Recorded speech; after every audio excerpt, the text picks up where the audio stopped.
So we're diving into something that feels incredibly relevant right now. It's about navigating this world that just, won't sit still, where change is constant and uncertainty feels like the default. Absolutely. And so many of us are just white-knuckling it, trying to find some kind of balance. Exactly. Struggling for calm in the middle of all the chaos. And the common response, the one that feels almost programmed into us, well, it's resistance, isn't it? Yeah. Pushing back against whatever is happening that we don't like. We spend so much energy fighting circumstances we often can't actually control. It's just exhausting. Like you're constantly swimming upstream against this relentless current. But the stack of source material you shared today, it proposes something really counterintuitive. What if that fight isn't just futile, but maybe it's actually the source of the struggle itself? What if the key to finding that inner peace, that balance, isn't in pushing against, but in, acceptance? That really is the core question our sources unpack. Our mission in this deep dive is to cut through the noise, using this material as our guide, to really understand what acceptance means. In a practical way, right? Not just theory. Exactly, in a tangible way.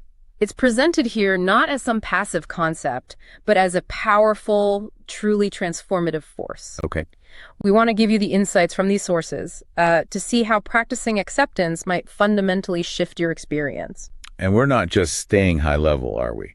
We'll get into how it shows up in different parts of your life. Maybe some surprising ones. Definitely. And crucially, some concrete tools the source material suggests for actually doing it. Good. Because acceptance can sound a bit vague. Right. This deep dive is all about extracting those usable nuggets. Right, let's do it. Let's jump in then. So the sources start right away by clarifying a major point. What acceptance in this context absolutely is not. Which is crucial because I think for a lot of people, acceptance sounds like giving up.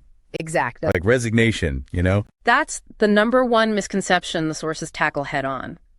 Acceptance, as it's explored here, is not passive resignation. Okay. It's not throwing your hands up and saying, well, I guess this is my lot in life, nothing I can do. That's a really key distinction. Got it. So if it's not giving up, what is it then? How do the sources define this more active form of acceptance? Fundamentally, it's about seeing reality clearly, like as it is. As it is, okay. It's acknowledging the present moment without the overlay of judgment or that desperate wish that it were different somehow. Right, the constant mental commentary. Exactly. It's captured beautifully by a simple phrase emphasized in the source. What's that? This is what's happening right now. This is what's happening right now. That phrase. Yeah, it feels incredibly grounding just hearing it. it really does. It sort of cuts through all the shoulds and the what ifs. Precisely. And once you've acknowledged that reality, this is what's happening right now, the sources talk about the kind of response that acceptance makes possible. Okay. And it's not panic or denial. No, not panic, not anger, not denial. So what is it then? What kind of response flows from that acknowledgement? The source describes it as a chosen response, one marked by calm, clarity, and compassion. Calm, clarity, compassion. Okay. When you stop fighting the reality of the moment, you essentially free up energy to respond from a place of greater presence and, wisdom. And what are the big payoffs the source highlights for making that shift? What are the benefits of choosing acceptance? Well, the most profound benefit mentioned is the reduction, or sometimes even the dissolution, of unnecessary suffering. Unnecessary suffering. Yeah, the source makes a strong case that so much of our pain isn't actually caused by the difficult circumstance itself, but by our reaction to it. Exactly, by our internal resistance to it, our constant mental argument with reality. Okay. So the suffering isn't the event, but the fight against the event.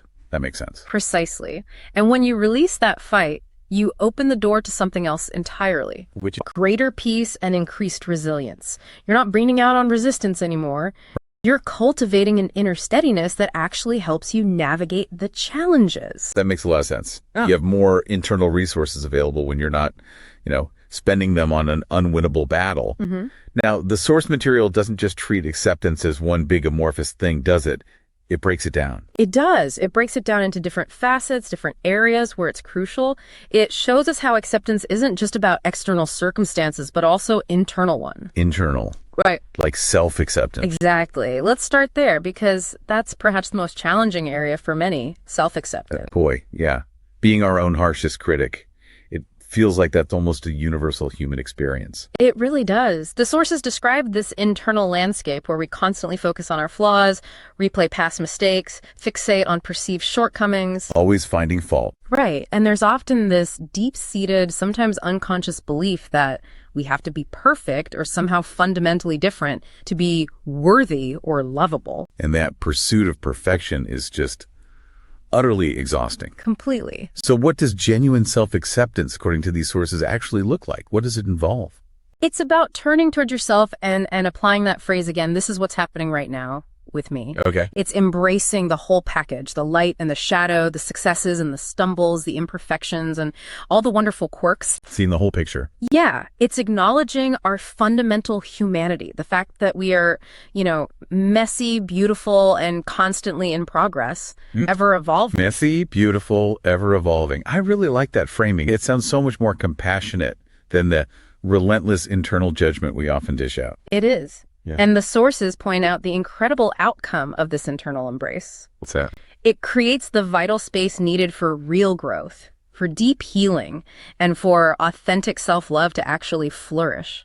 So you can't really grow from a place of beating yourself up. Exactly. You can't truly improve from a place of self-condemnation.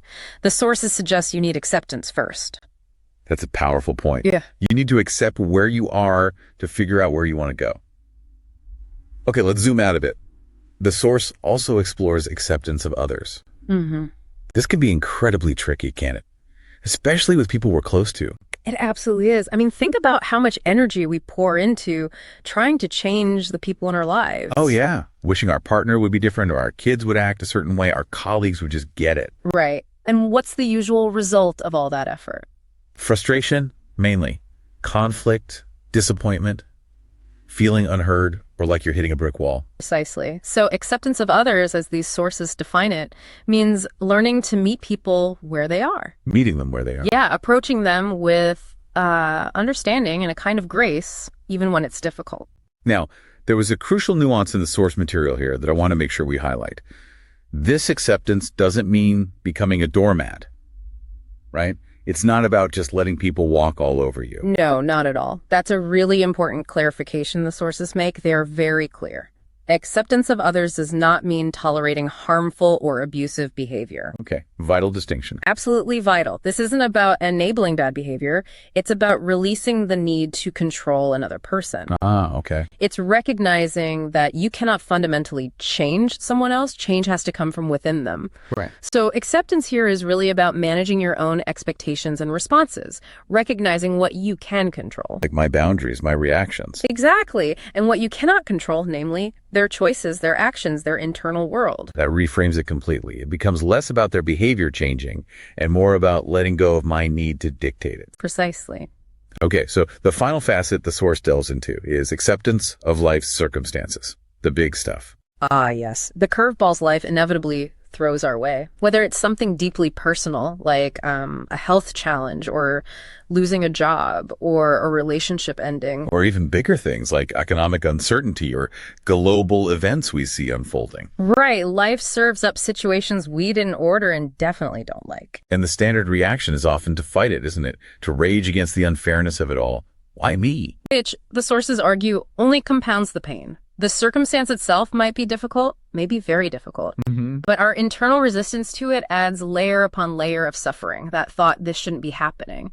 That's the resistance speaking. So what does acceptance of circumstance allow us to do instead, if we're not raging against it? It allows us to face these challenges not with a sort of defeated slump, but with resilience. Okay. It frees up the energy we were using for fighting so we can adapt, look for new possibilities, maybe find different paths forward even when the planned route is totally blocked.